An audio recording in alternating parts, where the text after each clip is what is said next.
Nagwax ako ng aking kilikili at nagbukas ng mga pre-sample. Rice cooker na maliit.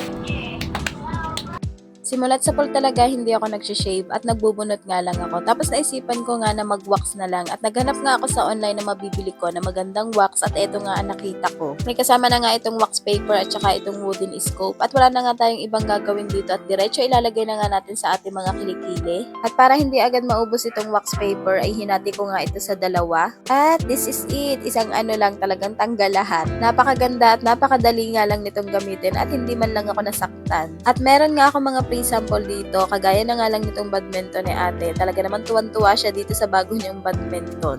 Ang tigas nga ng string nito, tapos may kasama na nga 3 shuttlecock. Kung bet nyo nga din ng ganitong badminton para sa mga anak nyo, ilalagay ko na nga lang ang link dito dyan sa may comment section o kaya dyan sa may yellow basket. Nag-request na nga din ako nitong mini rice cooker. Multi-purpose na nga ito, hindi lang kanin ang pwede nating lutuin dito at makakapagluto nga din tayo dito ng ulam. Pwede tayo magprito dito, magluto ng lugaw, magluto na may mga sabaw na ulam o kaya may mga sarsa. 1.8 liters na nga ang capacity nito, may kasama na nga itong sandok, cup at saka manual para malaman natin kung paano ito gamitin. Ito nga lang nasa gitnang button ang pipindutin at bahagyang pipindutin nga lang yan parang touchscreen. Ang cute nga nito at talaga namang nagustuhan ko, tapos non-stick na nga din ito at madali lang linisin. Tamang-tama nga dahil hindi pa ako nakakapagluto kaya masusubukan ko nga ito.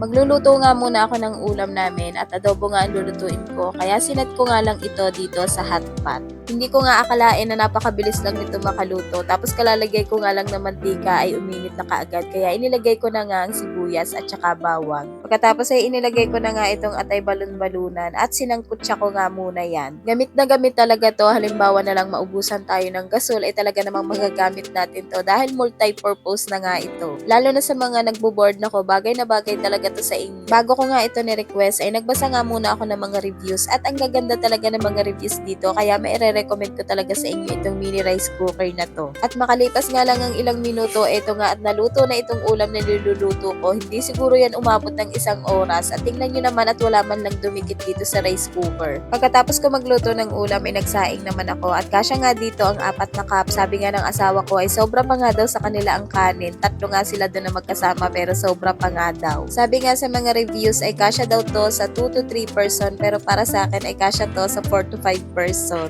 O siya kung bet nyo nga din to, ilalagay ko na lang din ang link dito sa my comment section. Next ko naman binuksan ay eto nga lagayan ng damit at nahirapan talaga ako sa pag-assemble niyan dahil first time ko nga magkaroon ng ganyan. Naisip ko nga na dito ko na nga lang ilalagay ang mga damit ng batang maliit. O siya, yun lang naman ulit for today's video.